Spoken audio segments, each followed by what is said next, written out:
সে আল্লাহর গোলাম বলতেছে, আমার বউ তুমি আমাকে সন্দেহ করছো কেন? সত্যি করেই বলছি, তুমি আমার চোখে চাঁদের চেয়েও সুন্দর। যদি চাঁদের চেয়ে সুন্দর না হও তাহলে তুমি তালাক। দেখছেন, এক লাইন বেশি কইছে। প্যাঁচ লাগলো না? কম প্যাঁচ লেগে গেল না? লেগে গেল। যখন বলছে তুমি যদি চাঁদের চেয়ে বেশি সুন্দর না হও তাহলে তুমি তালাক, এই কথা চতুর্দিকে রিউমার সরে গেছে, চতুর্দিকে সরাসরি হয়ে গেছে, চরম বিপদ। এই কথা যখন বলে ফেলছে, আলেমদের কানে চলে গেছে, আলেমরা কিছু ফতোয়া দিল, বউ তো তালাকি হয়ে গেছে, বউ তো তালাকি হয়ে গেছি। এই কথা যখন চতুর্দিকে সরে গেল, একজন জগৎধন্য আলেমে দিন তার কানে যখন সংবাদটা পৌঁছে গেছে এবং তার কানে এটাও চলে আসছে, কিছু আলেমরা ফায়সালা দিয়েছে বউটা তালাক হয়ে গেছে। এবার তিনি এসে বলছেন, যারা তালাকের ফায়সালা দিয়েছ, তালাক হয়ে গেছে এটার ফায়সালা যারা দিয়েছ, তারা সবাই আমার সামনে হাজির হও। হাজির হয়ে গেল। এবার সেই জগৎধন্য আলেমে দিন বলতেছি, আমি তোমাদের সামনে একটা আয়াত বলবো, সে আয়াতটা যদি তোমরা ভুল বলো তাহলে তোমাদের ফতোয়াটা ভুল। আমার দৃষ্টিতে বউটা তালাক হয় নাই, বউটা ঠিকই থেকে যাবে, কারণ আল্লাহ তাআলা সুন্দর করে বলছেন, ওয়াত্তিন ওয়াজ্জাইতুন ওয়া তুরি সিনিন ওয়া হাযাল বালাদিল আমিন লাকাদ খালাকনাল কমারা ফি আহসানি তাকওয়িম। হুজুর ভুল করে ফেলছে। কি হবে বলেন? কামারা হবে না ইনসান হবে? কামার হবে না ইনসান হবে? সঙ্গে সঙ্গে সব আলেম ভুল ধরে ফেলে বলছে, তুমি তো ভুল বলে ফেলেছ, ইনসান হবে, কামার তো হবে না। সঙ্গে সঙ্গে আলেমটা বলছে, আমার আয়াত যদি ভুল হয় তোদের ফতোয়া ভুল। আল্লাহু আকবার বলবেন না? চাঁদের চেয়ে সুন্দর মানুষ, সূর্যের চেয়ে সুন্দর মানুষ, সকল মাখলুকের চেয়ে সুন্দর করে আল্লাহ তাআলা মানুষকে বানিয়েছেন। যেরকম সুবহানাল্লাহ। এত সুন্দর করে যত্ন করে বানানো হয়েছে। ফরিদপুর জেলার নগরকান্দা উপজেলার দহিসারা বাবুস সালাম হিফজুল কোরআন মাদ্রাসা এতিমখানা মাহফিল ইন্তেজামি কমিটি কর্তৃক আয়োজিত মাদ্রাসা সংলগ্ন মাঠে অনুষ্ঠিত আজকের এই 13তম তাফসীর মাহফিলের সম্মানিত সুযোগ্য সাহেবে সদর, সভাপতি,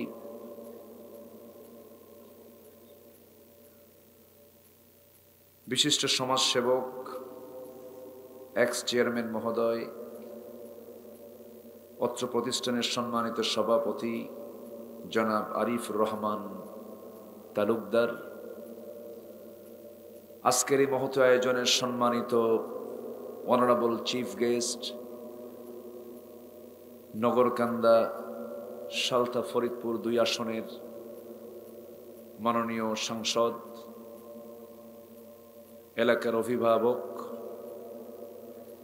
ইসলাম দরদি ব্যক্তিত্ব জনাব শাহাদাব আকবর লাবু চৌধুরী, আমার পূর্বে কথা বলেছেন নন্দিত আলেমে দ্বীন, আমার স্নেহধন্য মুহতারাম মাওলানা রবিউল ইসলাম হাফিজাহুল্লাহ, উপস্থিত হাজরাত উলামায়ে কেরাম, ফদলা ইজাম,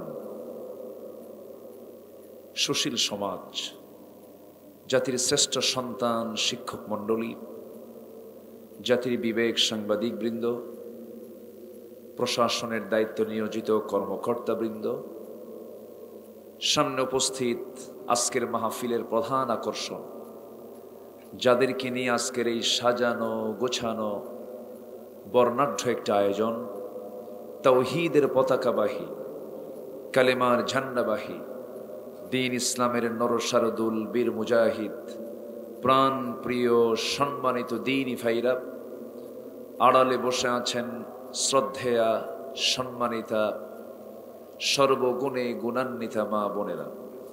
আলোচনার সূচনায় আনুষ্ঠানিকতার মধ্য দিয়ে আমার পক্ষ থেকে আবারও দিল খোলা সালাম, আসসালামু আলাইকুম ওয়া রাহমাতুল্লাহি ওয়া বারাকাতুহু। সবাই কেমন আছেন? আমাকে প্রশ্ন করলেন। আল্লাহ তাআলা আমাকে আপনার মতোই আপনার কাতারই রেখেছেন, আলহামদুলিল্লাহ। আসলে আমরা সুস্থ আছি, এটি পৃথিবীর সবচাইতে চূড়ান্ত প্রাপ্তি। গোটা পৃথিবী আপনার, কিন্তু আপনি ক্যান্সার আক্রান্ত, আপনি অসুস্থ, লাভ আছে? কোনো কিছুই তো লাভ নেই। সুস্থতার মতো শ্রেষ্ঠ নিয়ামত এই পৃথিবীতে বান্দার জন্য আর দ্বিতীয়টা নাই। এজন্য বিশ্বের সেরা মানুষ,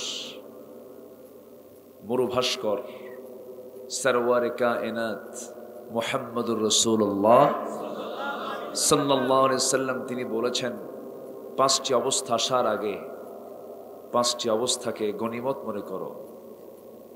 এর মধ্যে একটা হচ্ছে সিহহাতাকা ক্বাবলা মারাদিক, অসুস্থ হওয়ার পূর্বে সুস্থতাকে কাজে লাগাও, গনিমত মনে করো।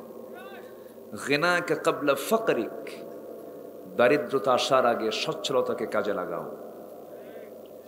শাবাবাকা ক্বাবলা হারামিক, বার্ধক্য আসার পূর্বে যৌবনকে কাজে লাগাও। ফিরাকাকা ক্বাবলা শুগলিক, ব্যস্ত হওয়ার পূর্বে অবসরকে কাজে লাগাও। হায়াতাকা ক্বাবলা মাউতিক, মৃত্যুর পূর্বে জীবনকে কাজে লাগাও। কি দর্শন বলেছেন মুহাম্মদুর রাসূলুল্লাহ সাল্লাল্লাহু আলাইহি ওয়াসাল্লাম। তা আমরা এর মধ্যে সুস্থতার মতো শ্রেষ্ঠ একটা নিয়ামতকে সাথে নিয়ে আসতে পেরেছি জান্নাতের টুকরায়। সবাই তো এগুলো জায়গায় আসতে পারে না, সবার কি ভাগ্যে জোটে এগুলো?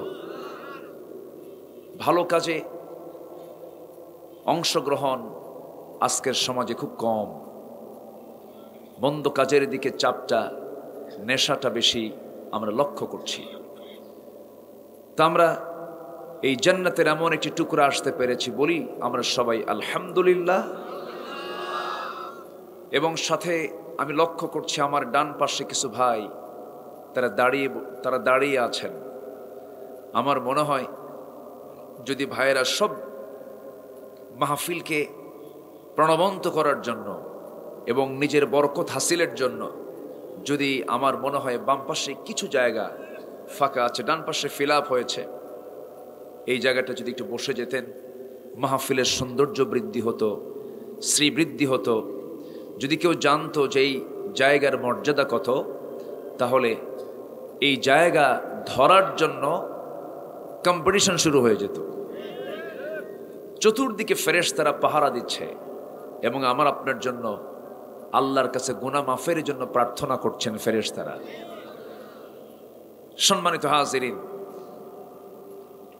আমি আলোচনার সূচনায় মহাগ্রন্থ, মহাবিশ্বের চিরবিস্ময়, হতাশাগ্রস্ত মানুষের আলোর দিশা আল কোরআন আল কারীমের 114টি সূরার একটি অন্যতম সূরা সূরাতুল হুজুরাত থেকে আমি 2টি আয়াতে কারীমা তেলাওয়াত করেছি।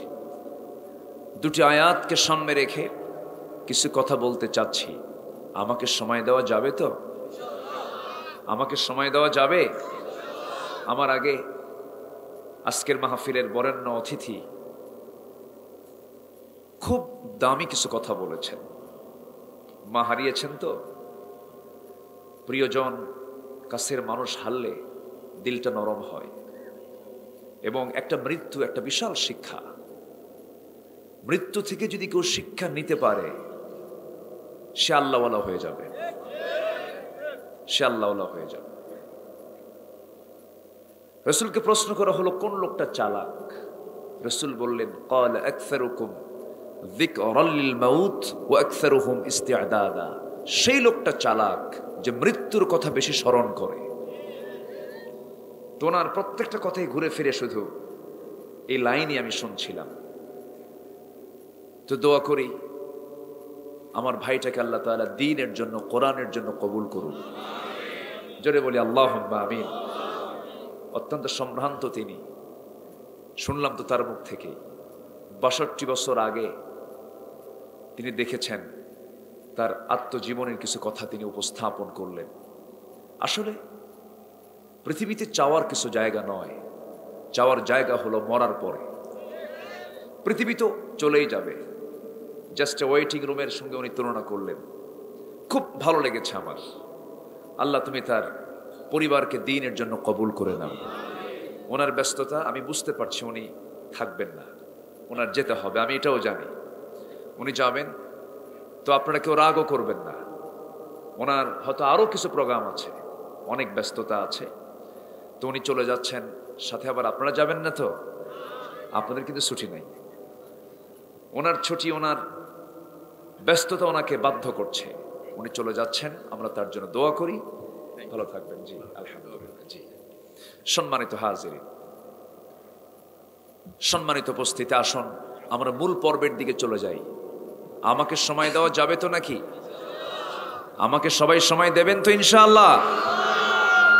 জি সম্মানিত ভাইয়েরা, আমার দিকে তাকান। মাইক আবার কি হলো? সম্মানিত দ্বীনি ভাইরা, আসুন সোজা এখন আলোচনার দিকে চলে আসছি। চেয়ারটা ফাঁকা পড়ে থাকলো যে কোনো একজন বসেন, কোন একজন মুরব্বী বসায় দেন না, একজন বসেন। জি আমার দিকে তাকান। আমি খুবই আনন্দিত আজকের মাহফিল আমি আসতে পেরেছি। বলছি আলহামদুলিল্লাহ, জোরে বলি আলহামদুলিল্লাহ। সূরাতুল হুজরাতের দুটি আয়াত আমি তেলাওয়াত করেছি। এখানে আল্লাহ তাআলা সত্যবাদী কারা, প্রকৃত অর্থে সত্যবাদী কারা, আল্লাহ তাদের কিছু চিত্র চিত্রায়িত করেছেন। আল্লাহ মিথ্যুককে জান্নাত দিবেন না সত্যবাদীকে জান্নাত দিবেন? মিথ্যাবাদীকে না সত্যবাদীকে?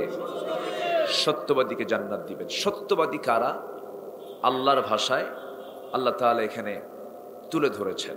আসুন আমরা যদি সত্যবাদী হতে চাই, আল্লাহর দৃষ্টিতে সত্যবাদীর চরিত্র কেমন হতে পারে এই বিষয়ে আমরা কিছু কথা শুনব। ওয়ামা তাওফীকি ইল্লা বিল্লাহ আলাইহি তাওয়াক্কালতু ওয়া ইলাইহি উনীব। সেই মহান রবের প্রতি পূর্ণ ভরসা রেখে আসুন আমরা এখন মূল আলোচনার দিকে, মূল পর্বের দিকে চলে যাচ্ছি। সম্মানিত উপস্থিতি, যে কোরআন থেকে আমরা কথা শুনতে এসেছি, কোরআনটা মূলত কার কথা? আসতে বলবেন না, কার কথা? আমার কথার ভিতরে একটু ঝংকার কম, হুঙ্কার কম, একটু মানে কি বলবো মিষ্টি কম। আমার আগে রবিউল ইসলাম খুব ঝংকার মেরে কথা বলেছে, খুব হুঙ্কার ছিল। আপনারা সবাই ক্লান্ত হয়ে গেছেন তার হুঙ্কারে। তা আমি একটু ভাঙ্গাচূড়া কিছু কথা বলবো, কষ্ট পাচ্ছেন না তো? আচ্ছা সম্মানিত ভাইয়েরা, কোরআন কার কথা বলেন তো? আল্লাহর কথা। পৃথিবীর সবার কথার মধ্যে ভুল, ত্রুটি, সংশয়, অপূর্ণতা, অযোগ্যতা, ব্যর্থতা আছে না নাই? আসতে বলবেন না, আছে না নাই? যেরকম আমেরিকা ইরাককে হামলা করেছিল, ৭.৫ লক্ষ মানুষকে হত্যা করেছিল, ইঙ্গো মার্কিন হামলা। হালে এসে বলল এই যুদ্ধ করা আমাদের ভুল ছিল। দেখছেন, মানুষ মেরে শেষ, এখন কি কয়? ভুল ছিল। তো মানুষের ভুল হয়, ব্যর্থতা থাকে, কিন্তু যার কোনো ভুল নাই, যার কোনো ব্যর্থতা নাই, যার কোনো অপূর্ণতা নাই, যার কোনো অক্ষমতা নাই, তিনি কে? আসতে বলবেন না, তিনি কে? আমার আপনার বিল্ডিং বানাতে ভুল হয় না? সেতু বানাতে ভুল হয় না? ফ্লাইওভারে ভুল হয় না? কি যদি এটা না করে যদি এটা করতাম, বাড়ি একখান বানায়া না এটা এই জায়গায় করছি কেন, ভুল বের হয়ে যায়। কিন্তু কোটি কোটি বছর আগে আমার আপনার চোখের সামনে যে মহাকাশ দেখতে পাই, মনে হয় ২-১টা ভুল বের হয়েছে নাকি? ভুল আছে কোথাও? নিখুঁত করে বিগাইরি আমাদিন তারাউনাহা, নিখুঁত করে যিনি বানিয়েছেন সেই মহান কারিগর তিনি কে? আসতে বলবেন না, তিনি কে? সে আল্লাহ তাআলা কোরআন দিয়েছেন। এর মধ্যে কি ভুল থাকতে পারে? ভুল থাকতে পারে কি? এটা কি মনে হয়? আমার বন্ধুগণ, ছোট্ট একটা রাত পেয়েছি, আলোচনার জন্য ক্ষণিক সময় পেয়েছি। বহু কথা সংক্ষিপ্ত সময়ের মধ্যে আমি শেষ করার চেষ্টা করব। যেহেতু কোরআনের মাহফিল, কোরআন সম্পর্কে আমাদের কিছু অস্পষ্ট ধারণা আছে। প্রথম 5-10 মিনিট একটু বলতে চাই, কোরআন নিয়ে কিছু কথা অবশ্যই জানা দরকার। আল্লাহ রাব্বুল আলামিন এই কিতাব শুরু করেছেন, কোরআনের কিছু কথা দিয়ে শুরু করেছেন। অনেক সূরা শুরুতে কোরআন সম্পর্কে আগে আল্লাহ তাআলা বক্তব্য দিয়েছেন। যেমন একটা সূরা আছে ইয়াসিন, যারা পারেন ঠোঁট মিলিয়ে বলুন ইয়াসিন। ওয়াল কুরআনিল হাকীম ইন্নাকা লামিনাল মুরসালিন আলা সিরাতিম মুস্তাকিম। কোরআন হলো বিজ্ঞানময় কিতাব। কি কিতাব? তাহলে কোরআনের সাথে সায়েন্সের কোনো সংঘর্ষ আছে? এই কিসের সংঘর্ষ? নাই, কোনো সংঘর্ষ নাই। বিজ্ঞান যদি সঠিক বলে, কোরআন এটা বলবে ঠিক আছে। হ্যাঁ, বিজ্ঞান যদি ভুল বলে, কোরআন ধরে ফেলবে। কিন্তু কোরআনের কোনো ভুল বিজ্ঞান ধরতে পারবে না। কারণ বিজ্ঞানের থিওরি পরিবর্তনশীল, চেঞ্জ হয়। একবার কয় সূর্য না পৃথিবী ঘোরে, আবার বলে পৃথিবী না সূর্য ঘোরে, ওদের মাথায় ঘোরে। ঠিক আছে না? চেঞ্জ। দু একজন করে ওঠে। আমি কি কষ্ট দিচ্ছি নাকি আপনাদের? দু একজন করে না বলি চলে যাচ্ছে, এটা কেমন কথা? না এলাকায় এরকম না বলি চলে যায় নাকি? হ্যাঁ, মাহফিল শুরু হয়েছে নাহমাদুহু দিয়া, শেষ হবে কি দিয়া? বলেন কি দিয়া? বলেন দোয়া দিয়ে, মোনাজাত দিয়ে শেষ হবে। অপূর্ণাঙ্গ কাজ কখনো ভালো হয় না। যে কোনো কাজের ফিনিশিং টানতে হয়। বসেছি এসেছি যখন, শেষ করি বিদায় নেব, এমনকি সিদ্ধান্ত নেওয়া যায় না? জোরে বলি ইনশাআল্লাহ। আবার বলেন ইনশাআল্লাহ। যদি আপনার মন বলে থাকবো না, চলে যাই, তাহলে ভাবতে হবে ওয়াসওয়াসা দেওয়ার জন্য একজন প্রস্তুত হয়ে আছে। কে বলেন তো? ইবলিস। হ্যাঁ, কিন্তু খুব জটিল জিনিস। ও কাউরে ছাড়ে না। আমার আব্বা আদমকেও ছাড়ে নাই। কই জান্নাত? জান্নাতের মধ্যে ঢুকে আমার বাবা আদম, আমার মা হাওয়া, দুজন কি ফাযাল্লাহুমা শাইতান, পদস্খলন ঘটায় দিছে। যে শয়তান জান্নাতে গিয়ে আব্বা আম্মাকে ধরা ছাড়ে নাই, সেই শয়তান তো নগরকান্দা আসে না। আসতে কয় নগরকান্দা কি আসে? হ্যাঁ, এখানেও শয়তান থাকতে পারে কিনা বলেন? পারে। একটু বসেন। ইমানদারের সব সময় একটা বিষয় থাকবে তার মধ্যে, সেটা হচ্ছে ধৈর্য থাকবে। কি থাকবে বলেন তো? ধৈর্য। এখানে ওয়াজ শোনা আগে দরকার না ধৈর্য আগে দরকার? ধৈর্য। বসেন। এটা কোরআনের আসর। নামাজ শুরু হয়ে গেছে, 4 রাকাত নামাজ। ইমাম সাহেব এত সূরা লম্বা ধরলো, থাক পড়বই না, নামাজ হবে? হবে না। এটা একটা ইবাদত। শুরু করেছি, শেষ করে বিদায় নেব। জোরে বলি ইনশাআল্লাহ। একটু আমার দিকে তাকান। জীবনের সময় তো বহু ব্যয় করলাম, আমরা ভালো কাজে ব্যয় করব। জোরে বলি ইনশাআল্লাহ।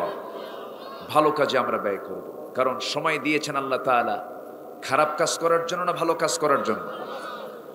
আল্লাহ রাব্বুল আলামিন বলেন, হুয়াল্লাযী খালাকাল মাউতা ওয়াল হায়াতা লিয়াবলুয়াকুম আইয়ুকুম আহসানু আমালান ওয়া হুয়াল আজিজুল গফুর। জোরে বলুন আল্লাহু আকবার।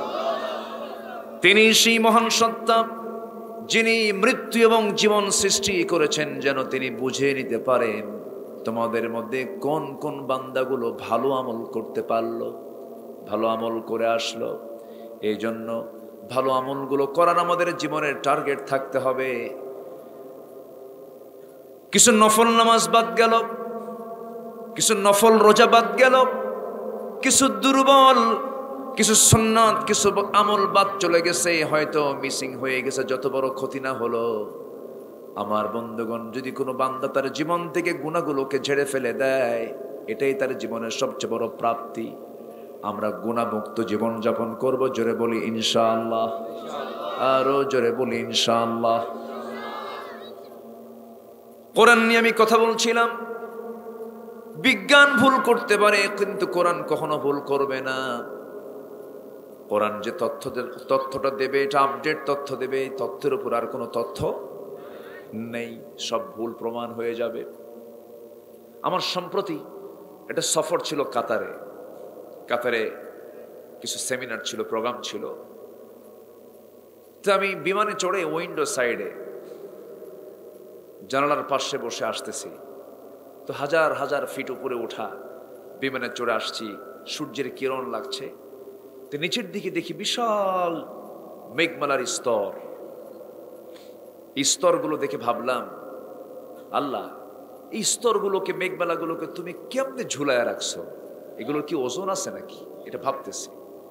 একটু সায়েন্স, এটা সৌর বিজ্ঞান ঘেটে ঘেটে দেখি, না, এগুলোর ওজন আছে।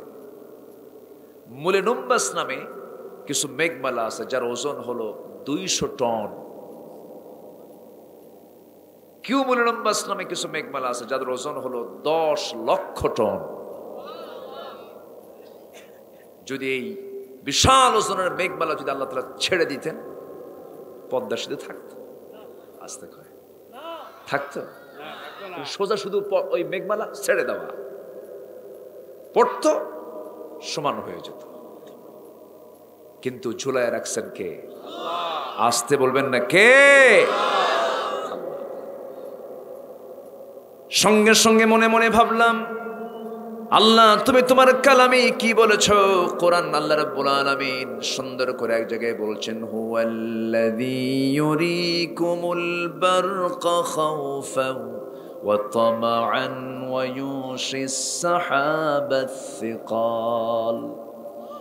সূরা রা'দের 12 নম্বর আয়াতে আল্লাহ রাব্বুল আলামিন বলেন, তিনি সেই মহান প্রভু যিনি মহাশূন্যে, যিনি এই মেঘমালাগুলোকে ঝুলন্ত রেখে দিয়েছেন। ঘন ভারী মেঘমালা তিনি মহাশূন্যে রেখে দিয়েছেন, আকাশে ঝুলিয়ে রেখেছেন। যিনি বিদ্যুৎ দিয়ে তোমাদেরকে ভয় দেখান। আমার বন্ধুগণ, তাহলে বলুন, বিজ্ঞান যা আজকে প্রমাণ করতেছে, বলতেছে যে মেঘমালার ওজন আছে, তারা কি প্রমাণ করলো না কোরআন থেকে ধার নিল? ধার নিয়েছে। আমরা যে জমিনে বসে আছি, মাথার উপর আমাদের বিশাল মহাকাশ, এই যে মাঝখানে বিশাল মহাশূন্য, এই মহাশূন্য এক সময় ছিল না। বিজ্ঞান বলতেছে এক সময় এই মহাশূন্য মাঝখানে ছিল না, আকাশ এবং পৃথিবী এক জায়গায় লাগানো ছিল। বিশাল একটা ধাক্কার মধ্য দিয়া, প্রচন্ড ধাক্কার মধ্য দিয়ে মহাশূন্যের সৃষ্টি হয়েছে। এই থিওরিকে আলোচিত থিওরি বিগ ব্যাং থিওরি বলে। এই বিগ ব্যাং থিওরি হালে আবিষ্কার হয়েছে, অথচ আল্লাহ রাব্বুল আলামিন কত আগে জানান দিচ্ছেন। কোরআন বলছে, আওয়ালাম ইয়ারাল্লাযীনা কাফারু আন্নাস সামাওয়াতি ওয়াল আরদা কানাতা রাতকান ففتقناهما وجعلنا من الماء كل شيء حي। জোরে বলুন আল্লাহু আকবার। তিনি সেই মহান সত্তা যিনি এই মহাশূন্য সৃষ্টি করেছেন প্রচন্ড ধাক্কার মধ্য দিয়ে, এবং প্রত্যেক সৃষ্টির মাঝে তিনি জীবন্ত সৃষ্টিকে জীবন্ত রেখেছেন পানির মধ্য দিয়া। আমার বন্ধুগণ, এই যে তথ্য বিজ্ঞান প্রমাণ করতেছে, বলতেছে, বিজ্ঞান কি প্রমাণ করলো না কোরআন থেকে ধার নিল? কিয়ামত পর্যন্ত সব ডাটাগুলো আল্লাহ রাব্বুল আলামিনের মধ্যে বলে দিয়েছেন। আপনি কি চান? আপনি চেয়ারম্যানগিরি করবেন, কেমনে পাবেন? আপনি শিক্ষকগিরি করবেন, আপনি পাবেন। আপনি কৃষিকাজ করবেন, আপনি পাবেন। আপনি সায়েন্টিস্ট, আপনি সায়েন্স নেবেন, পাবেন। আপনি গবেষণা নেবেন, পাবেন। আপনি রাষ্ট্রনায়ক, রাষ্ট্র চালাবেন, পাবেন। আপনি রাজনীতিবিদ, রাজনীতি করবেন, রাজনীতি চর্চা করবেন, কোরআনে মনে হয় নাই? আসতে কোন কেন? আছে না নাই? কোরআন বলে সন্ত্রাস মুক্ত রাজনীতির কথা, আর আজ বিশ্ব বলে সন্ত্রাস নির্ভর রাজনীতির কথা। আমি কি ভুল বলছি? গোটা বিশ্বের পরিস্থিতির দিকে আপনি তাকান। ইসরায়েল ফিলিস্তিনকে মারে, আমেরিকা কয় আরো মার। আমেরিকা কয় কি? আরো মার। আচ্ছা, মারা কি ভালো না বন্ধ করো ভালো? তাহলে মোড়লরা কি কয়? যারা মোড়ল, যারা মাতব্বর, তারা কি কয়? আরো মারো। তাহলে এটা কি ভালো কাজ না সন্ত্রাসের কাজ? তারা রাজনীতি আজকে কিসের মধ্যে গেছে? কষ্ট পাচ্ছেন নাকি? হুজুর আপনি আবার কোন লাইনে গেলেন? কোরআন যে সব লাইনই কয়, কোরআন যে কোনো লাইন বাদ দেয় না। জোরে বলে সুবহানাল্লাহ। কোরআন দিয়ে মসজিদে চলবে, কোরআন দিয়ে ব্যাংকও চলবে, কোরআন দিয়ে মসজিদে চলবে, কোরআন দিয়ে সমাজে চলবে। কোরআন সব কথা বলে দেয়। সময় লাগবে আজকে আমার ওয়াজের, আমাকে সময় দিতে হবে, কিন্তু কোনো কষ্ট হচ্ছে না তো? খুব খুশি আমি যা আমাকে আজকে আপনারা খুব আগে ভাগে উঠায় দিচ্ছেন। এ তো বিশাল ব্যাপার। 9টায় মঞ্চ পাওয়া মানে কি দেশে? গতকালকে মাহফিল ছিল আমার পাবনা, উঠাইছে 1টায়, রাত 1টায়। ময়মনসিংহ মাহফিল গত বছর 9টার দিকে গেলাম মাহফিলে, বলতেছে হুজুর খান, বালিশার কম্বল দিলাম, ঘুমান। বললাম যে 9টা বাজে ঘুমাবো মানে? হুজুর ঘুমান। গত বছর প্রধান মেহমানকে যে সময় তুলছিলাম তার চেয়ে 1 ঘন্টা আগে আপনাকে উঠানো হবে। আমি শুয়ে আছি, ঘুম কি আর ধরে বলেন? রাত 3টার দিকে আমাকে ডাক দিয়ে বলে হুজুর চলেন। গত বছর প্রধান মেহমানকে উঠাইছিলাম 4টায়, এবার দিলাম আপনাকে 3টায়, মাত্র রাত 3টা। কথা বুঝতেছেন কি? এতে কিন্তু আমারই দেশ। কিন্তু আমি খুবই ভালো, আমার খুবই আনন্দ আমি ফিল করছি যে আপনারা সময়ের ব্যাপারে খুব সচেতন। টাইম সিলেকশন মাহফিলের গুরুত্বপূর্ণ একটা দিক। রাত 12টার পরে ওয়াজ করা মানে কি জানেন? পাগলির সাথে ঘর সংসার করা। বউটা পাগলি, বিয়ে শাদী হয়ে গেছেন, কি সংসার তো করাই লাগবে, এই অবস্থা। আমি খুবই আনন্দিত এবং আপনাদের চেহারার দিকে তাকিয়ে মনে হচ্ছে প্রত্যেকেরই কোরআন শোনার যে একটা আকাঙ্ক্ষা, একটা খোরাক, আমি এটা লক্ষ্য করছি। বলি আলহামদুলিল্লাহ। তাহলে কোরআন পড়লে কোনো ভুল পড়া হবে? কোরআন জানলে কোনো ভুল জানা হবে? অতএব যেটা জানলে কোনো ভুল হবে না সেটাই তো জানা দরকার। যেটা জানলে ভুল হতে পারে ওটার জন্য আজকে পৃথিবী ব্যস্ত হয়ে পড়েছে। কোরআন পড়ে না কেউ। যদি প্রশ্ন করে এই জায়গায় যারা বসে আছেন সবাই তো মুসলমান, তাই না? যারা বসে আছেন আমরা সবাইকে কোরআনটাকে সহি করে পড়তে পারি? আসতে বলে বেশিরভাগ পারি না কম ভাগ পারি? বেশিরভাগ পারি, খুব অল্প। আমি হাত তুলতে বলবো না, আমি লজ্জা দেব না, হাত তুলতে বলবো না কখনো, কিন্তু অধিকাংশই কিন্তু আমরা কোরআন পড়তে পারি না। যদি বলি আমার দেশে বিড়ি খাওয়া লোক বেশি না বিড়ি ছাড়া লোক বেশি? বিড়ি খাওয়ার দোয়াটা কি কমতো বলে? ভাত তো 3 বার খায় আর বিড়ি খায় আনলিমিটেড। কতবার খায় ও নিজেও জানে না। আমি কি ভুল বলতেছি? কিছু হইলেই টানে। কেন? মাথা ঠিক নাই, মাথা ঠিক নাই, টেনশন খাচ্ছে। রাত 3টার দিকে ওঠে, ঘুম ধরে না, তখনও টানে। সকালবেলা ওয়াশরুমে যায়, ওয়াশরুম হয় না, তাও সেখানেও টানে। আমি কি ভুল বলছি? তাহলে বিড়ি খাওয়া লোক বেশি। যদি বলি আমার দেশে 18 কোটি মুসলমান, এর মধ্যে নামাজি বেশি না বেনামাজি বেশি? বলেন, নামাজি মুসলমান বেশি না বেনামাজি মুসলমান বেশি? বেনামাজি আবার কি? জোরে কন। তাহলে মুসলমান দু প্রকার, নামাজি মুসলমান আর বেনামাজি মুসলমান, নাকি? ভালো করে চিন্তা করে। আমি কিন্তু প্রশ্ন করছি আপনাদের, কষ্ট পাচ্ছেন না তো? রোগ তো ধরার দরকার, রোগ না ধরলে রোগীর রোগ তো সারবে না, এজন্য বলতেছি। বলেন তো, আবার বিড়ি তো খাই, আবার প্রশ্ন করে, হুজুর বিড়ি খাওয়া কি জায়েজ আছে? মানে উনি জায়েজের চেষ্টায় আছেন, আসলে মানে প্রশ্নের ধরন দেখলে কিন্তু টের পাওয়া যায়। আমরা মুসলমান নামাজ পড়ি না, আমরা মুসলমান বিড়ি খাই, আমরা মুসলমান মিথ্যা সাক্ষী দেই, আমরা মুসলমান বোনের সম্পত্তি মেরে খাই, আমরা মুসলমান সুদের কারবার করি, আমরা মুসলমান নিজের সন্তানকে পর্যন্ত ফাঁকি দেই। আছে না? আসতে বলবেন না, আছে না? নাই? মুসলমান কেমন হওয়ার কথা ছিল? মুসলমান কেমন হবে? মুসলমানের মতো হবে।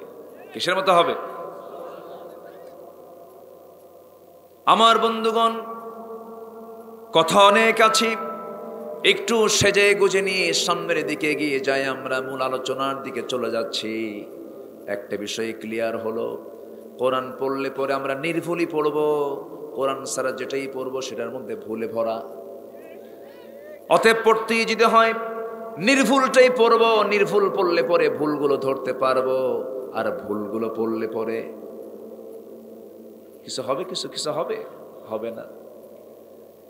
আজকে যদি জাতির যারা কর্ণধার, সবার সিনায় যদি কোরআন থাকতো, কোরআন নির্ভুল কিতাবের জ্ঞান যদি থাকতো, আজকের সমাজের চিত্র এমন হতো না। ক্রাইম হতো না, দুর্নীতি হতো না, আকাম কুকাম হতো না, বেনামাজি থাকতো না, শরাবখোর থাকতো না, সব ভালো হয়ে যেত। শিক্ষায় যে জাতির মেরুদণ্ড বলা হয়, শুধু শিক্ষা নয়, সুশিক্ষায় জাতির মেরুদণ্ড। আমার দেশে এখন শিক্ষিত বেশি না অশিক্ষিত বেশি? বলেন, শিক্ষিত বেশি। শিক্ষার হার আগের চাইতে কমছে না বাড়ছে? বলেন, বাপ মার প্রতি সেবার হার কমছে না বাড়ছে? তো শিক্ষার ফলাফল হলো বাপ মাকে ভাত না দেওয়া। কি আমি কি ভুল বলতেছি? শিক্ষার ফলাফল হলো পেটে বাচ্চা চলে আসছে, স্বামী বউটাকে নিয়ে ডায়াগনস্টিক সেন্টারে গিয়ে চেক আপ করাচ্ছে, দেখো তো ছেলে না মেয়ে সন্তান। মেয়ে সন্তান হলে আবর্ষণ করে তাকে হত্যা করছে। আমি কি ভুল বলতেছি? এগুলো আছে না? আছে না? মেয়ে সন্তান হওয়া কি অপরাধ? মেয়ে সন্তান হওয়া কি কোনো দোষ? আমার নবীজির ছেলে ছিল না মেয়ে ছিল? মেয়ে ছিল। মেয়ের সন্তান হলে পরে অনেকের চেহারা কালো কুসকুসে হয়। তোমার ছেলে না মেয়ে? ছেলে। মাশাআল্লাহ, তুমি তো বেঁচে গেছো, তোমার দিয়ে তো উদাহরণ হবে না। আল্লাহ তাআলা আমাকে 4টা মেয়ে দিয়েছেন।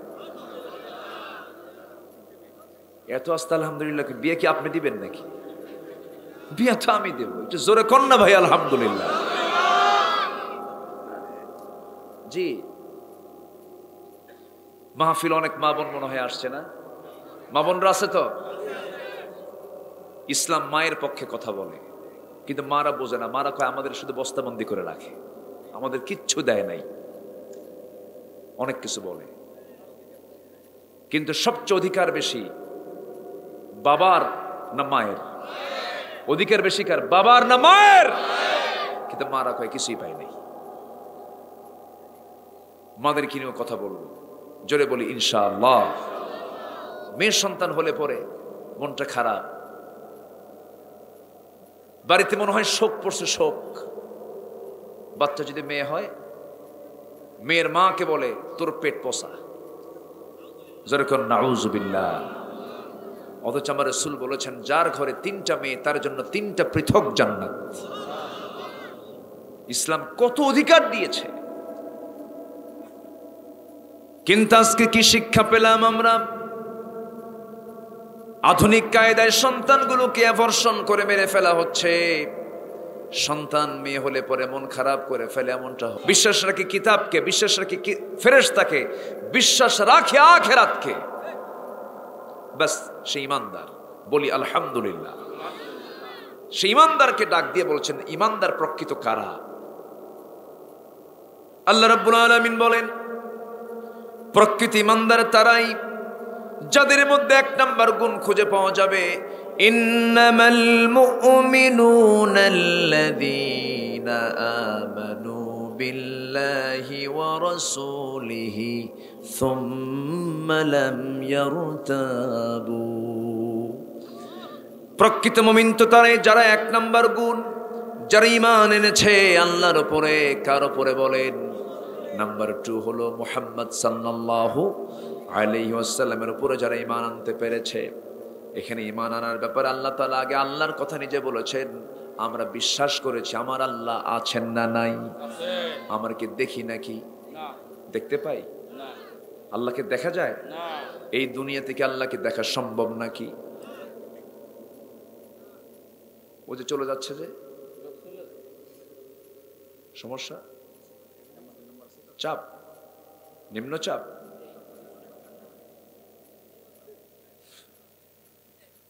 আপনি উঠলে আমার খুব কষ্ট হয়। আপনি যখন ওঠেন আমার বুকের তার ছিঁড়তে থাকে, খুব কষ্ট হয়। একটু বসেন। আহারে একটু বসেন না। আমার মাহফিলের সামনে থেকে আমি একজনকে উঠতে দেখলে আমার খুব খারাপ লাগে। কেন জানেন? কোরআন তো মজলিস, এটা যে কি বরকতময়। আমরা থাকবো, জোরে বলি ইনশাআল্লাহ। বসেন। প্রচন্ড ঠান্ডা পড়েছে, আমি জানি। আমার মনে হয় এই বছরের শীত গতকালকে থেকেই শুরু হয়েছে। প্রচন্ড ঠান্ডা পড়ছে। হ্যাঁ, ঠান্ডা নাই? উনি চাপে আছেন, দায়িত্ব না, চেয়ারম্যান না। তবে হ্যাঁ, যারা কাজে থাকে এগুলোর হুঁশ থাকে না তাদের, এটা ভালো। খুব মজার মানুষ চেয়ারম্যান সাহেব, না মনে হয়? জি আলহামদুলিল্লাহ, ভালো। তাহলে বসেন, তাহলে তার কোনো কথাই নাই। আবার কিছু কিছু ভাই এসে বসতেছে, আলহামদুলিল্লাহ, বসেন। এক নম্বর হলো যারা বিশ্বাস করে কাকে? দেখে না, না দেখে? না দেখে। কিন্তু আমার দেশে কিছু নাস্তিক আছে, নাস্তিক আল্লাহকে মানে না। কি বলে জানেন? নগদ যা পাও হাত পেতে নাও, বাকির খাতায় শূন্য থাক। দূরের বাদ্য কিলাপ শুনে মাঝখানে যে বেজায় ফাঁক। দেখছেন? মানে না। যা দেখি না দু নয়নে, মানিব না তাহা গুরুর বচনে। Unseen is nothing, unseen is nothing. যা দেখি না, বিশ্বাস করি না। এই জাতীয় নাস্তিক্য চেতনার ধ্বজাধরী কিছু প্রতিবন্ধী নেতা আমার দেশে আছে না নাই?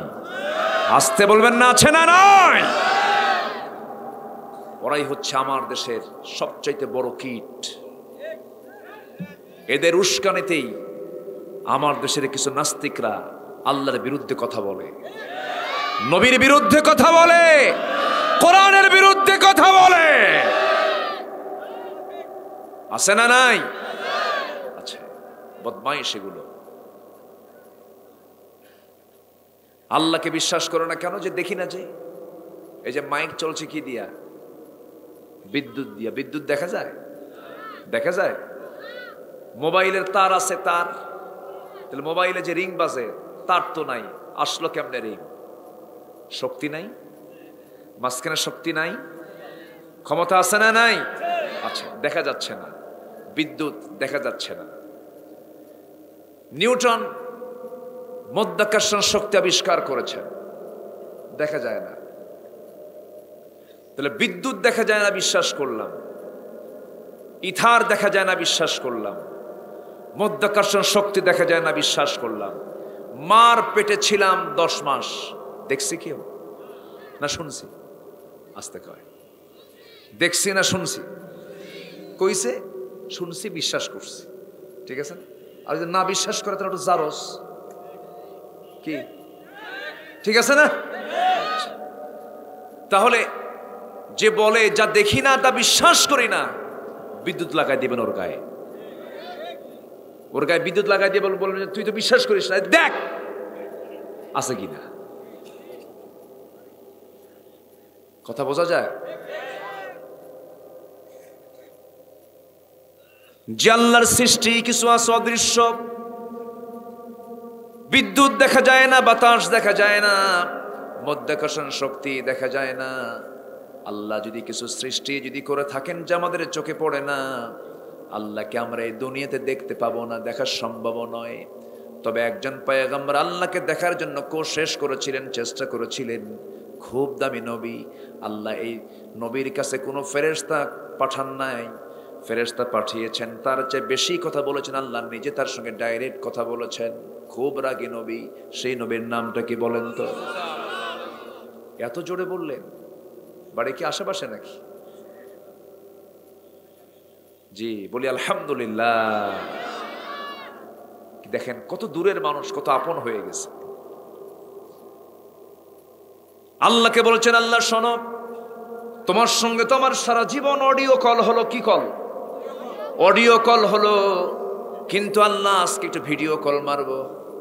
আল্লাহকে হবে না, ওই অপশনই নাই। আমি তোমার ভিডিও মারবো, দেখবো আমি তোমাকে, শুধু অডিও কলে কথা বলি, আমার মন পোষায় না। আল্লাহ তোমার সঙ্গে একটু ভিডিও কল দেব। আল্লাহ বললেন তারানি, আমাকে কখনো দেখতে পাবা না, সে অপশনই নাই। আল্লাহ আমি দেখবই। তুর পাহাড়ে আয়। তুর পাহাড়ে চলে গেলেন। তুর পাহাড়ের নাম শুনেই মুসা আলাইহিস সালাম মুসকে মুসকে হাসি মারেন। আল্লাহ বলছেন মুসা হাসো কেন? খাল্লা 800 মাইল দূরের পাহাড়ের নাম নিলে তুমি ভাবছো আমি যাবো না? আমি শেষরা কম না যাবো? জোরে খান সুবহানাল্লাহ। আমি চলে যাব। তুর পাহাড়ে চলে গেলেন। তুর পাহাড়ে গিয়ে আল্লাহকে দেখতে চেষ্টা চালালেন, কিন্তু পারলেন না।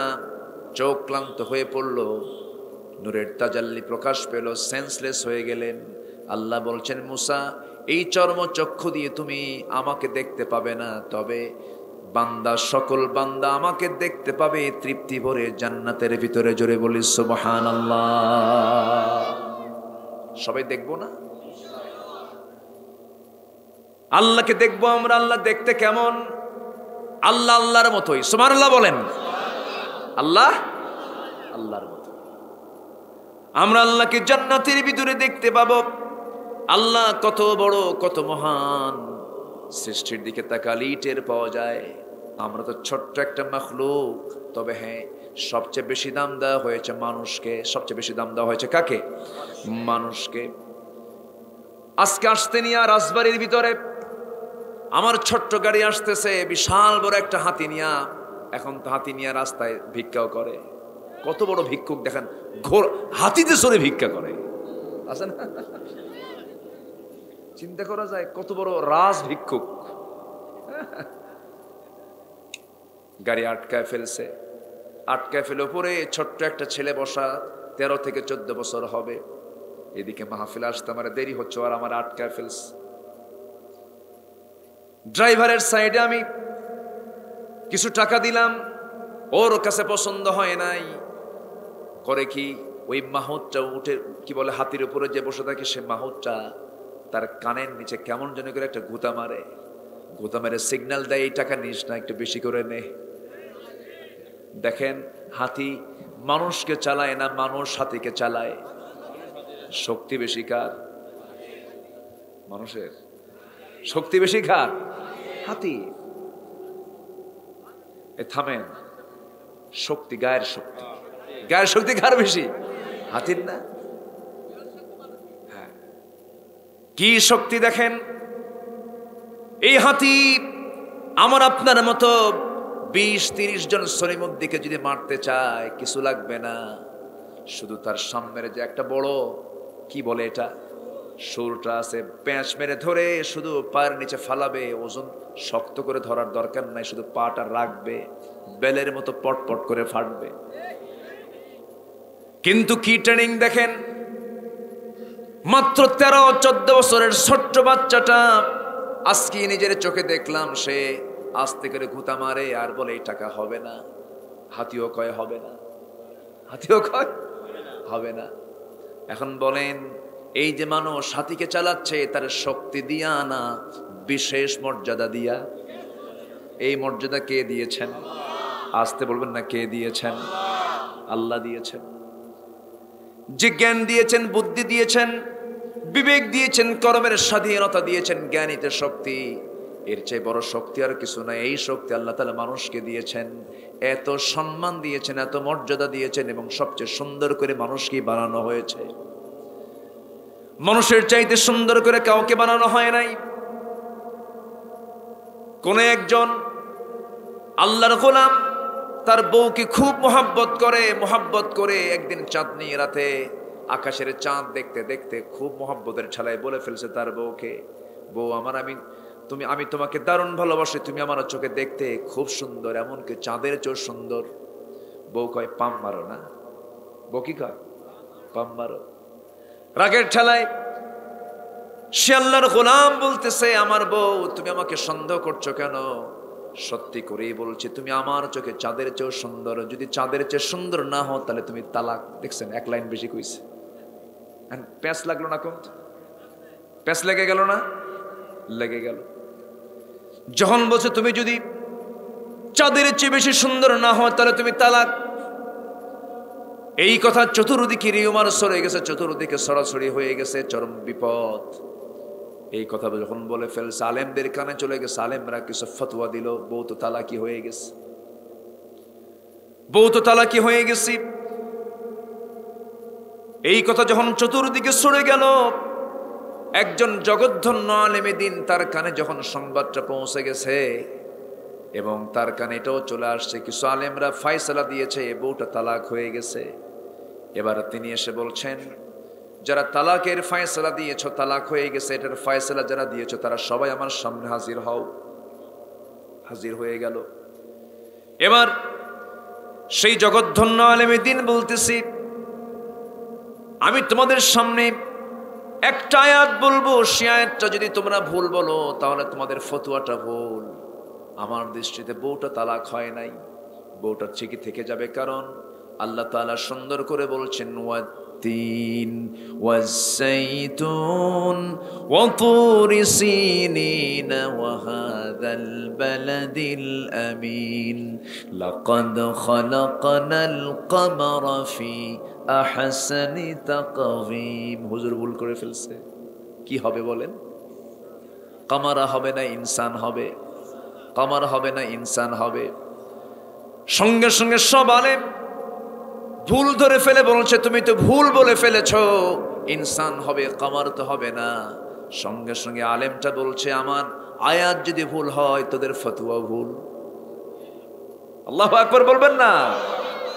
চাঁদের চেয়ে সুন্দর মানুষ, সূর্যের চেয়ে সুন্দর মানুষ, সকল মাখলুকের চেয়ে সুন্দর করে আল্লাহ তাআলা মানুষকে বানিয়েছেন। যেরকম সুবহানাল্লাহ। এত সুন্দর করে যত্ন করে বানানো হয়েছে। মার পেটের ভিতরে 9টি মাস আমরা যখন ছিলাম, মার মাসিক অসুখ বন্ধ হয়ে গেছে, মেন্সটাকে বন্ধ করেছেন। মার তারের সাথে আমার তার জোড়া লাগিয়ে দিয়েছেন। মার খাবারগুলো, সেই রক্তগুলো আল্লাহ তাআলা আমাকে নারী দিয়ে খাওয়াইয়া দিয়েছেন, মুখ দিয়ে খাওয়ান নাই, কারণ এই মুখ দিয়ে বান্দা তুই আমার নামের জিকির করবি রে, যেরকম সুবহানাল্লাহ। সেই মুখে বিড়ি ঢুকায়, কি ঢুকায়, আরো কত কি, ইয়াবা, বাবা, আছে না নাই? আমার ভাইরা, আমি তো আমাকেই ভুলে গেছি, আমি যে মানুষ, আমি যে মানুষ, আমি যে সম্মানিত, আমি যে দামি, আমি যে আল্লাহর খুব পছন্দের সৃষ্টি মাখলুক, আমি সেই পরিচয়টা ভুলে গেলাম। না না, বলে যাও যাবে না। লাকাদ কাররামনা বানি আদম, আমি আদম সন্তানকে অনেক সম্মান দিয়েছি। এই সম্মানকে টিকে রাখার জন্য 1 নাম্বার পুঁজি হলো, সেই পুঁজিটা হলো ঈমান ভালো করে আনবো আমরা। আল্লাহকে আমরা বিশ্বাস করেছি দেখে না, না দেখে। আসতে বলবেন না দেখে না দেখে। আল্লাহ সুন্দর করে কোরআনের শুরুতেই বলে দিচ্ছেন, বান্দাকে দেখ আমার পরিচয়টা জান। মুত্তাকি কারা? আল্লাযীনা ইউমিনুনা বিল গায়ব ওয়া ইউকিমুনাস সালাতা ওয়া মিম্মা রাযাকনাহুম ইউনফিকুন। জোরে বলুন আল্লাহু আকবার। আমার ভাইরা একটু কান লাগান, মনোযোগ দিয়ে শুনুন। ইমানটাকে মজবুত করে রাখতে হবে, ইমানটাকে কখনো নষ্ট করে ফেলা যাবে না। যুগে যুগে আল্লাহর যারা পছন্দের গোলাম, তাদের সঙ্গে বাতিলদের মোকাবেলা হয়েছে ইমান থাকা আর না থাকা নিয়া। ইমান বাতিলরা বলেছে ইমানটা ছেড়ে দাও, এরা বলেছে আমরা ইমানটাকে ধরেছি ছাড়বো না। এটাই তো দ্বন্দ্ব, ঠিক কিনা বলেন? এই দ্বন্দ্বই তো পৃথিবীর চিরন্তন ইতিহাস। কেউ বলেছে আমি ইমান রাখবো, কেউ বলেছে আমি তোর ইমানটাকে ছোটায় ফেলবো। ইমান তোর ছাড়তে হবে, ইমানকে জলাঞ্জলি দিতে হবে। এই তো পৃথিবীর দ্বন্দ্ব প্রথম শুরু থেকে আজ পর্যন্ত চলছে। আমার বন্ধুগণ, যত ঝড় আসুক, যত ঝাপটা আসুক, যত কিছু আসুক না কেন, সব ছাড়বো, কিন্তু ইমান ছাড়া যাবে না। ইমানটাকে ধরে রাখতে হবে। আমার বন্ধুগণ, আমার রাসূলের একটা হাদিস আমাকে খুব ভয় ফেলে দেয়।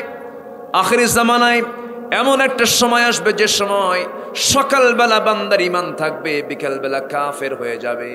ইউসবিহু মুমিনান ওয়া ইউমসি কাফিরান। সকালবেলা ইমান থাকবে, বিকালবেলা সে বেঈমান হয়ে যাবে। এমন দৃশ্যকে আজকে দেখছি না আমরা দেখতে পাচ্ছি। আমার বন্ধুগণ, এই জন্য আমরা ইমানটাকে মজবুত করব। জোরে বলি ইনশাআল্লাহ। আল্লাহ আছেন না নাই? আসতে বলে আছেন না নাই? অবশ্যই আছেন। আল্লাহ তাআলা অবশ্যই আছেন। এখানে সন্দেহ সৃষ্টি হতে পারে, সেজন্য আল্লাহ রাব্বুল আলামিন বলছেন সুম্মা লাম ইয়ারতাবু।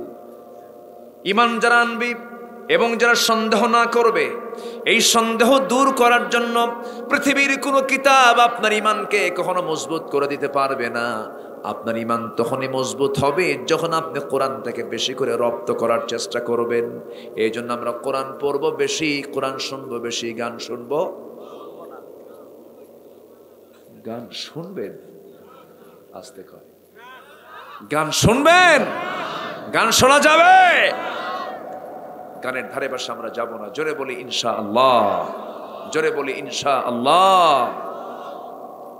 আমার দেশে তো আবার যারা গান গায়, যারা নাচে, যারা উলঙ্গ হয়ে জাতির সামনে নিজের শরীর প্রদর্শন করে, তারা কিন্তু আবার উমরাও করে, হজও করে। আবার নির্বাচন আসলে মসজিদে যায় টুপি পইরা ভোট চায়। আছে না নাই?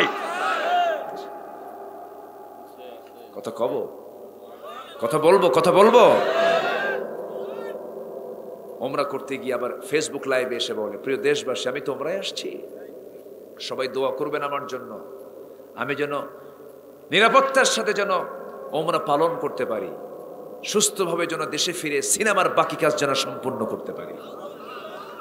আবার কিছু হুজুরও আছে, সিনেমা উদ্বোধন হবে, হুজুরকে বলে, হুজুর একটু দোয়া করে দেন। হুজুর দোয়া করে, আল্লাহ এই সিনেমার তুমি আল্লাহ ব্যবসা সমৃদ্ধ করে দাও। দেখছেন কত বড় ফালতু, আছে না নাই? হ্যাঁ, আবার এরকমও আছে, পীর সাহেব আমার দেশে মদের ফ্যাক্টরি উদ্বোধন হবে, পীর সাহেবকে ডাক দেয়, পীর দোয়া করে, আল্লাহ ফ্যাক্টরিতে বরকত দাও এবং কাস্টমার বাড়ায় দাও। এই তো এরকম বদমাইশও কিছু আছে না নাই? আসতে বলবেন না, আছে না নয়? ইমান শুধু দাড়িতে নয়, ইমানদার চেনার উপায় দাড়ি নয়, ইমানদার চেনার উপায় মুখে দাড়ি নয়, মাথায় টুপি নয়, লম্বা জুব্বা নয়। ইমানদার চেনার উপায় হলো বাতিল শক্তির সামনে যারা মাথা নত করতে জানে না। ইমানের পরিচয় দিয়েছেন মূসা আলাইহিস সালাতু ওয়াস সালাম, ইমানের পরিচয় দিয়েছেন ইব্রাহিম আলাইহিস সালাতু ওয়াস সালাম। নমরুদ সামনে, ইব্রাহিম সামনে মুখোমুখি, ফেরাউন সামনে, মূসার সামনে মুখোমুখি, মাথা নত করেছেন? মাথা নত করেছেন? নবীরা কোনোদিন কারোর সামনে মাথা নত করতে পারে? দুঃখে বুকটা ফেটে যায়। সেই নবীর উত্তরসূরি কিছু আলেম নামের কলঙ্ক বাতিলদের সামনে তারা মাথা নত করে, আছে না? পোড়া কপাল, পোড়া কপাল। সরকারি খরচে কেউ জেলখানায় যায়, আবার সরকারি খরচে কেউ হজে যায়। জেলখানার খাবার খাওয়া আর সরকারি খরচে হজে যাওয়া এক। আবু হানিফা বাদশা মনসুরের অত্যাচার অতিষ্ঠ হয়ে শাহাদত বরণ করলেন জেলখানায়। তার যুগে কি আরো আলেম ওলামা ছিল না? ছিল না? ছিল। সব আলেমকে এক। ইমান টিকে রাখতে হবে, ইমানটাকে মজবুত রাখতে হবে। ইমান আনা সহজ, ইমান টিকে রাখা কঠিন। কথা বলি, আজকের সময়টা কেমন করে যেন দ্রুত চলে যাচ্ছে। কথা বলবো? কোনো সমস্যা নাই তো? ও, ঘড়ি সামনে আমার, দেখছেন কি সুন্দর ব্যবস্থাপনা। আলহামদুলিল্লাহ বলেন। চেয়ারম্যান সাহেব আছেন তো? আলহামদুলিল্লাহ। যে একটু কুয়াশার কারণে সমস্যা, তাহলে দোয়া করে দিই। হ্যাঁ, আলোচনা চালাবো, জোরে বলি ইনশাআল্লাহ। তিনটা কাজ যাদের মধ্যে থাকবে আল্লাহ বলছেন তারা হলো সত্যবাদী। জোরে বলি সুবহানাল্লাহ। এক নাম্বার চলছে, আমরা ঈমান এনেছি। কোনো সন্দেহ আছে আমাদের? কোনো সন্দেহ আছে? হুজুর ঈমান আনছি, নামাজ না পড়ি নাকি? এটা হইলো কোন? এটা হয়েছে? এরকম লোক আছে না নাই? হুজুর নামাজ না পড়ি, ঈমান তো আমার আছে। গাঁজা খাই, মদ খাই, হুজুর ইসলামের বিরুদ্ধে কিছু কইলে খাইয়া ফেলাবো, এরকম খুব হিম্মত দেখায়। নামাজ নাই, গাঁজা খায়। নাম হলো ঈমান আলী, ফজর নামাজ পড়ে না। নাম কি?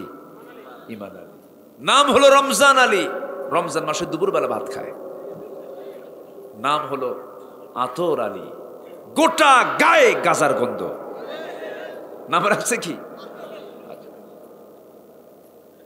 এই নাম দিয়ে কোনো কাম হবে না। ঈমান আনতে হবে, পাকা ঈমান। নামাজি না বেনামাজি? বলেন নামাজি না বেনামাজি? নামাজি। নামাজ কখনো ছেড়ে দেওয়া যাবে না, ঈমান কখনো নষ্ট করে দেওয়া যাবে না, মিথ্যা কখনো মুখ থেকে বলা যাবে না, গীবত কখনো করা যাবে না, বান্দার হক কখনো নষ্ট করা যাবে না, প্রতিবেশীর হক কখনো নষ্ট করা যাবে না। প্রতিবেশীর ঘর আপনার ঘরের পিছনে, তার নিজস্ব রাস্তা নাই, আপনার জায়গা দিয়ে একটু হেঁটে হেঁটে যায়, গন্ডগোল হলো, রাস্তার মাঝখানে খোঁটা মেরে দিল, এরকম প্রতিবেশী ফরিদপুর জেলায় খুঁজে পাওয়া যাবে না। আছে? আছে? চেয়ারম্যান সাহেব ভালো বলতে পারবে। ঘরটা একটু পিছনে, রাস্তা আসি, হেঁটে হেঁটে যায়, গন্ডগোল লাগছে, খোঁটা মেরে বসে আছে।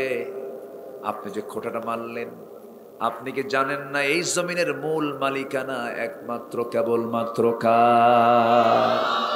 আর কার রাস্তাকে আপনি বন্ধ করলেন? কার বান্দা?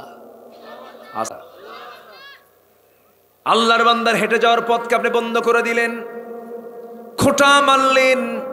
ইমানদারের কাজ এটা নয়। রাসূল বলেছেন, আমার উম্মতের যদি কষ্ট না হতো, প্রতিবেশীকে আমি সম্পত্তির ওয়ারিস বানায়া দিতাম। আপনার ভাই খুব আপনজন, কিন্তু আমেরিকা থাকে, দূরে থাকে, এই ভাইটা আপনার মৃত্যুর সময় বেশি কাজে লাগবে না প্রতিবেশী বেশি কাজে লাগবে? প্রতিবেশী বিয়ের দাওয়াত পায় না, আসলে এরকম হয় না? প্রতিবেশী বিয়ের দাওয়াত পায় না, দূরের লোকটাকে আত্মীয় স্বজনকে দাওয়াত দিয়ে নিয়ে আসে প্রতিবেশী দাওয়াত, কারণ প্রতিবেশী গরিব মানুষ। আছে না নাই? এগুলো কি ইমানদারের লক্ষণ? প্রতিবেশী দাওয়াত পায় না, গরিব হওয়ার কারণে তাকে দাওয়াত দেওয়া হয় না। কিন্তু আমি আপনি যখন লাশ হয়ে যখন দুনিয়া থেকে বিদায় নেব, আমার কবর খনন করার জন্য কোনো শিল্পপতি আসবে না, কোনো ব্যবসায়ী আসবে না, আমার এই প্রতিবেশী গরিব লোকটা আমার কবর খনন করতে যাবে।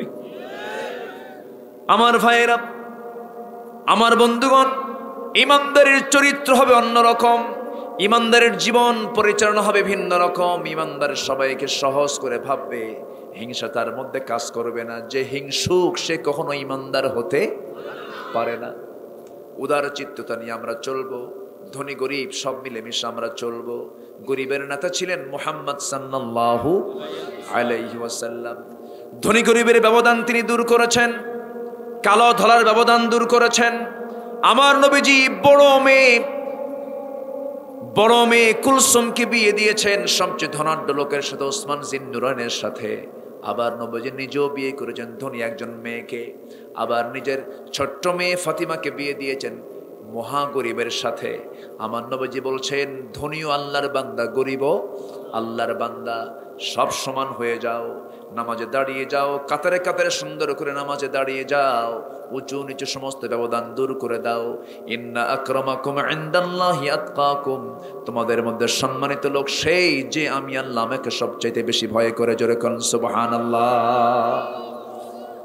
আমার বন্ধুগণ, এই জন্য আমরা ইমানটাকে লালন করব, ইমানটাকে যত্নের সঙ্গে আমরা এটা কি টিকে রাখার চেষ্টা করব। বাতিল শক্তি আমার আপনার সামনে, তারা বড় ধরনের জুলুম নিয়ে আপনার সামনে আসতে পারে। ইমানটাকে কখনো বিক্রি করে দেওয়া যাবে না, বিকিয়ে দেওয়া যাবে না। আমার বন্ধুগণ, এমনও নবীদের ইতিহাস আছে, হাসতে হাসতে করাতের তলে মাথা দিয়েছেন, কিন্তু বাতিলদের সামনে মাথা নত করেন নাই। ইয়াহইয়া আলাইহিস সালাতু ওয়াস সালাম কি জবাহ করে নবীর মাথা রানীর সামনে উপহার দেওয়া হয়েছে। ওয়ায়াকতুলুনান নাবিয়্যিনা বিগাইরি হক, অনেক নবীকে পর্যন্ত দুনিয়া থেকে বিদায় করে দেওয়া হয়েছে। আমার বন্ধুগণ, একজন নারীর কথা আমি প্রায়ই বলি, আল্লাহ তাআলা এই মহিলার নামটা কোরআনে কারিমে স্পষ্ট করে উল্লেখ করেছেন। চারজন নারীর দৃষ্টান্ত দিয়েছেন, এর মধ্যে দুজন ভালো, দুজন খারাপ, দুজন ভালো, দুজন খারাপ। সূরা তাহরিম দেখেন, তাদের ইমানের তীব্রতা কেমন ছিল, ইমানের মজবুতি কেমন ছিল, আল্লাহ রাব্বুল আলামিন দৃষ্টান্ত স্বরূপ উপস্থাপন করেছেন। দুজন হচ্ছেন ভালো, এই দুজনের মধ্যে একজন হলেন নবীর মা মারিয়াম বিনতে ইমরান আলাইহিস সালাতু ওয়াস সালাম, আর আরেকজন হলেন ফেরাউনের ঘরে, তিনি ফেরাউনের ঘরের মানুষ হওয়ার পরেও ইমানটা টিকে রেখেছেন। সেই মহিলার নাম কি বলেন? সেই মহিলার নাম কি বলেন? আসিয়া। ফেরাউনের ঘরে থেকেও ইমানটাকে টিকে রেখেছেন মারিয়াম বিনতে ইমরান। এই দুইজন নারীর কথা আল্লাহ তাআলা তুলে ধরেছেন। আবার ওইদিকে দুইজন নবী, বিখ্যাত নবী নূহ আলাইহিস সালাতু ওয়াস সালাম, লূত আলাইহিস সালাতু ওয়াস সালাম, দুজন নবীর বউ ছিল দুজন কাফেরা, ঈমান হারা ছিল। নবীর ঘরে ঈমান নাই, নবীর ঘরে কি? নবীর ঘরে থেকেও ঈমান নাই, আর কাফেরের ঘরে থেকেও ঈমান আছে। কথা বলবো? জোরে বলি ইনশাআল্লাহ। মাহফিল একটা সুন্দর পরিবেশ চলে এসেছে, আলহামদুলিল্লাহ বলেন। আসিয়া আলাইহিস সালাতু ওয়াস সালাম এমন একজন পরিবারভুক্ত একজন নারী ছিলেন, রাষ্ট্র চালিয়েছে যে পরিবার, যার স্বামী ছিল ফেরাউন। ফেরাউন হচ্ছে একটা উপাধি। ফেরাউন তেমন একজন ব্যক্তি ছিল, গোটা রাষ্ট্রের শীর্ষস্থানে সে ছিল, রাষ্ট্রপতি সে ছিল। একজন রাষ্ট্রপতির বউ, ছোট পদ না বড় পদ? বলেন, ছোট পদ না বড় পদ? এত বড় পদকে তিনি প্রত্যাখ্যান করে তিনি গ্রহণ করেছেন ঈমান। গ্রহণ করেছেন কি? ঈমান। সস্তা কিন্তু নয়, অনেক কঠিন ব্যাপার। একটা প্রশ্ন করব, চেয়ারম্যান বড় না চেয়ারম্যানের বউ বড়? ভালো করে কর, পাশে কিন্তু বসে আছে, বলেন কোনটা বড়? বলেন। ও আচ্ছা আচ্ছা, থাক তাহলে, সমস্যা নেই। আচ্ছা, হয়ে যাবে ইনশাআল্লাহ, হয়ে যাবে তো ইনশাআল্লাহ। জোরে বলে ইনশাআল্লাহ। জি আচ্ছা, এখন আমি ওনাকে নয় না বললাম, যে কোনো একজন। আচ্ছা, এমপি বড় না এমপির বউ বড়? ভালো করে কর। হ্যাঁ,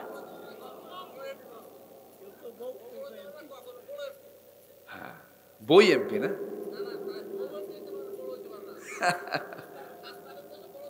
হ্যাঁ ঠিক আছে, দেখছেন আমি কি শুধু ওয়াজ পারি? কিন্তু আপাত দৃষ্টিতে দেখা যায় বউ কিন্তু কোনো অংশে কম না। মন্ত্রী মিসেস মন্ত্রী, এমপি মিসেস এমপি। আচ্ছা, আপনারা যারা বসে আছেন বউয়ের কথা শোনেন না? কিচ্ছু কয় না, না শুনলে সংসার হবে? এই শোনো না, তুমি বউয়ের কথা শোনো? অবশ্যই শোনা লাগে, শান্তি। দেখছেন, অবশ্যই শোনা লাগে। হ্যাঁ, উপায় নাই তো। বুড়ির কথা যদি বুড়া না শোনে, পানি দেবে, ভাত দেবে? বুড়া তো শেষ, শুনতেই হবে। কোথায় যাবেন আপনি?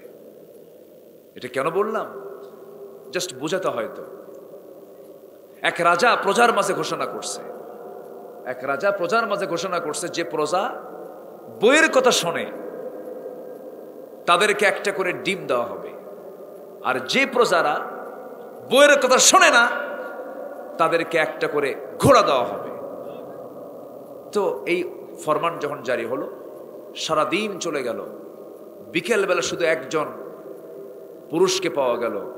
সে বলল, রাজামশাই, জীবনে কোনোদিন বইয়ের কথা আমি শুনিনি। রাজা খুব খুশি। রাজা বলে, আস্তা বলে যা, একটা ঘোড়া নিয়ে চলে যা। অনেকগুলো ঘোড়ার মধ্যে থেকে সে একটা কালো রঙের একটা ঘোড়া নিয়ে চলে গেছে বাড়িতে। বউ বললো, এত সময় লাগলো কেন? আজকে একটা ঘোড়া উপহার পাইছি। তো ঘোড়া উপহার পাইছো ভালো কথা, কিন্তু ঘোড়াটা কালো কেন? এটা কোনো কালার হলো? যাও, পাইছো যখন উপহার, ঘোড়াটা পাল্টায়া কালো না নিয়ে লাল ঘোড়া নিয়ে আসো। কাচ্চা ঠিক আছে। কি কথা কি বুঝতেছেন? চলে গেছে আবার রাজার কাছে, গিয়ে বলছে, রাজা মশাই, ঘোড়া তো এটা হয় নাই, ঘোড়া নিছি কিন্তু কালারটা চয়েস হয় নাই, ঘোড়াটা লাল নিতে হবে। কে তোরে এই চয়েস করে দিল? কে বউ আমারে শিখাই দিল। ঘোড়া থুইয়া ডিম নিয়ে যা, ঘোড়া থুয়ে কি ডিম নিয়ে যা। সন্ধ্যার পর রানীর সামনে রাজা হাজির। রানী মুস্কি মুস্কি হাসি আর কয়, রাজা মশাই, পাইছেন? পাইছেন? বইয়ের কথা শোনা লোক, বইয়ের না কথা না শোনা লোক কি পাইছেন? কি সারাদিনে পাইছিলাম একটা, তাও দেখি বইয়ের কথাই শোনে। এখন রানী বলে, রাজা মশাই শোনেন, যারা বইয়ের কথা শুনে তাদেরকে অন্তত এত ঠকান ভালো না। আপনি একজনকে ঘোড়া দিবেন আর একজনকে ডিম দিবেন, তা হয় না। ডিমের পরিবর্তে সংশোধন করে সেই ডিমের জায়গায় 5 কেজি করে চাল বরাদ্দ দেন। কাচ্চা ঠিক আছে। পরের দিন সকালবেলা মন্ত্রী বৈঠকে রাজামশাই বলে, ডিম না দিয়ে যারা বইয়ের কথা শুনে তাদেরকে 5 কেজি করে চাল দেওয়া হোক। খাদ্যমন্ত্রীর সামনে দাঁড়ায় বলে, জাহাপনা, রাজামশাই এই পরামর্শ আপনাকে দিল কে? বউ আমারে শিখাই দিল। কি কথা কি বোঝা গেল? তাহলে সবাই বইয়ের কথা শোনে। এই জন্য কথার কথায় আমি বললাম, রূপক অর্থে বউ কিন্তু কম না। ফেরাউন, মিসেস ফেরাউন, দাম কিন্তু কম না। কিন্তু আসিয়া যখন ইসলাম কবুল করলেন, ফেরাউন বলল, আসিয়া, আমি কি তোমার কম দাম দিছি? আসিয়া বলছেন, আমার স্বামী, আপনি আমাকে অনেক দাম দিয়েছেন, ভালো কথা, কিন্তু আমি যে দামি সম্পদটা পেয়েছি, ইমান পেয়েছি, এর কাছে এটা কিছুই নয়। আমার স্বামী, আপনি আমার কাছে সব কিছু নিয়ে নেন, আপনি যা কিছু দিয়েছেন সব আমি আপনাকে ফেরত দিতে রাজি আছি, কিন্তু আমি ইমানটাকে ছাড়তে রাজি নই। ফেরাউন বলছে, আসিয়া, আমার মান সম্মানগুলো ডুবে গেল, আমার সব শেষ হয়ে যাবে। তুমি আমার এই রাষ্ট্রের সেকেন্ড নাগরিক, তোমার দ্বারা আমি বড় ক্ষতির সম্মুখীন হয়ে যাচ্ছি। আসিয়া, ইসলামটা ছেড়ে দাও, দিনটা ছেড়ে দাও। আসিয়া বলছেন, আমার স্বামী, আমি আমার যৌবন আপনার কাছে, আপনার যৌবন আমার কাছে, মেহেরবানি করে আমরা একসঙ্গে জান্নাত থাকতে চাই। আমি আপনাকে ঈমান আনার জন্য পরামর্শ দিচ্ছি, আপনি ঈমান আনেন। দেখছেন, এখনই দাওয়াত দিচ্ছে। ফেরাউন বলল, আসিয়া, আমি তোমাকে দুনিয়া থেকে বিদায় করে দেব। আসিয়া বলছেন, আমার স্বামী, আপনি আমাকে মৃত্যুর হুমকি যতবার দেখাবেন আমার ঈমান ততবার মজবুত বেশি হয়ে যাবে। এবার ফেরাউন করলো কি, তাকে একটু ভয় দেখানোর জন্য ফেরাউনের এক দাসীও কালেমা পড়ে মুসলমান হয়েছিল, সেই দাসীটাকে ধরে ফেললো। আসিয়ার চোখের সামনে তাকে ভয় দেখানোর জন্য, ত্রাস সৃষ্টি করার জন্য সেই দাসীটাকে ধরে নিয়া 2 হাতে পেরেক ঢুকালো, 2 পায়ে পেরেক ঢুকালো, 4 হাত পা পেরেক ঢুকাইয়া দিয়া একটা একটা করে হাত কাটা হচ্ছে, পা কাটা হচ্ছে, অঙ্গহানি করে দেওয়া হচ্ছে, শহীদ করে দেওয়া হলো। এবার বলা হলো, আসিয়া, এবার তোমার পালা, তোমাকে ঠিক একই কায়দায় দুনিয়া থেকে বিদায় করব। আসিয়া বলছেন, স্বামী আমার, আপনি আমাকে দেখাচ্ছেন মৃত্যুর ভয়, আর আল্লাহ আমাকে দেখায় দিচ্ছেন জান্নাতের 8টা দরজা। সুবহানাল্লাহ বলবেন না? ইন্নামাল মুমিনুনা আল্লাযীনা আমানু বিল্লাহি ওয়া রাসূলিহি সুম্মা লাম ইয়ারতাবু, কি সন্দেহ মুক্ত তারা ঈমান এনেছেন, কি ফ্রেশ ঈমান তারা এনেছেন। আসিয়া আলাইহিস সালাতু ওয়াস সালামকে এবার হামানের পরামর্শে তাকে দুনিয়া থেকে বিদায়ের চূড়ান্ত ফয়সালা করা হলো।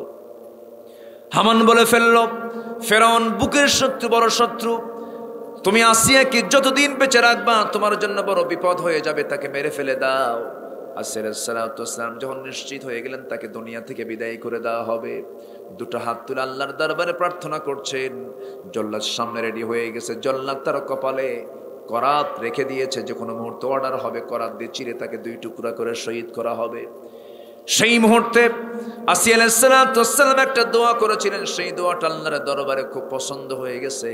সেই দোয়াটা হলো, রব্বি বিনিলি ইনদাকা বাইতান ফিল জান্নাহ ওয়া নাজ্জিনি মিন ফিরআউনা ওয়া আমালিহি।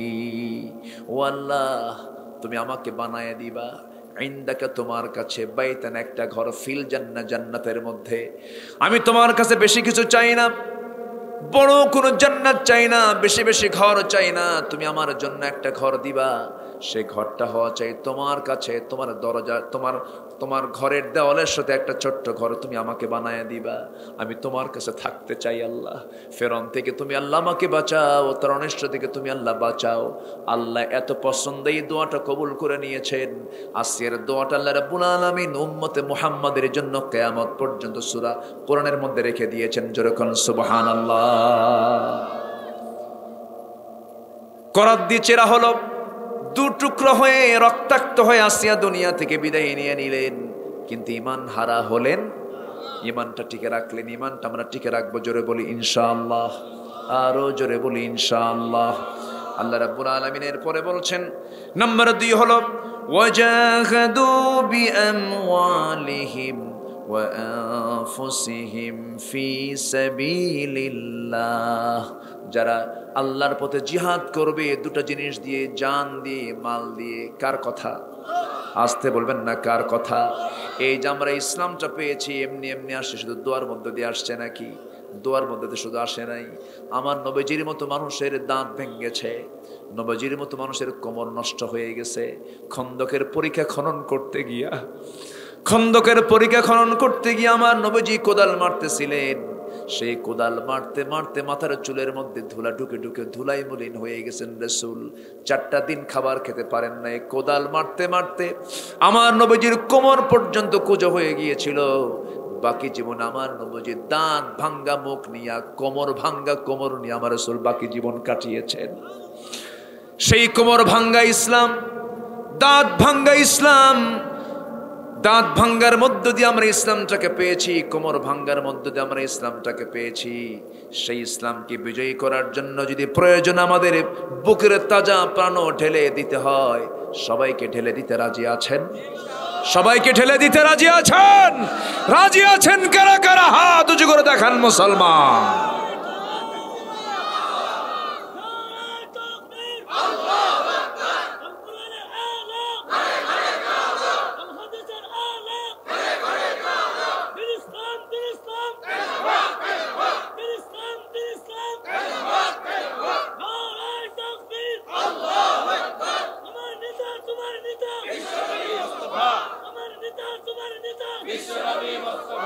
আল্লাহ কবুল করুন, জোরে বলি আমিন, আরো জোরে আমিন। জিহাদের নাম শুনলে পরে কিছু কিছু লোকের গা চুলকায়, আছে না নাই? এর মধ্যে জঙ্গি খুঁজে, জঙ্গি আছে না? আছে। আমার রাসূল বলেছেন, রাসূলকে প্রশ্ন করা হলো, আইয়ুল আমালি আহাব্বু ইলাল্লাহ, আল্লাহর কাছে কোন আমলটা সবচেয়ে বেশি প্রিয়? আমার রাসূল বললেন, 1 নম্বর হলো as-salatu ala waqtiha, সময় মতো নামাজ। জোরে বলেন সুবহানাল্লাহ। সাহাবী আবার জিজ্ঞাসা করেন, আরো কিছু জানেন হুজুর? এরপরে সুম্মা আইয়ু, এরপরে কোনটা? রাসূল বললেন, বিররুল ওয়ালিদাইন, পিতামাতার সঙ্গে সুন্দর আচরণ করা। সুবহানাল্লাহ বলবেন না? সুম্মা আইয়ু, এরপরে কি? আমার রাসূল বললেন, আল জিহাদ ফি সাবিলিল্লাহ, আল্লাহর রাস্তায় জিহাদে ঝাঁপিয়ে পড়া। আল্লাহু আকবার বল। এটাকে অনেকে হালকা চোখে দেখে। মুনাফিকরা নামাজ পড়তে পারে, মুনাফিককে নামাজে চেনা যায় না, মুনাফিককে রমজান মাসে রোজাতেও চেনা যায় না, মুনাফিককে দান সদকায় চেনা যায় না। মুনাফিকদেরকে চেনা যায় মাঠে ময়দানে জিহাদের প্রান্তরে, ঠিক কিনা?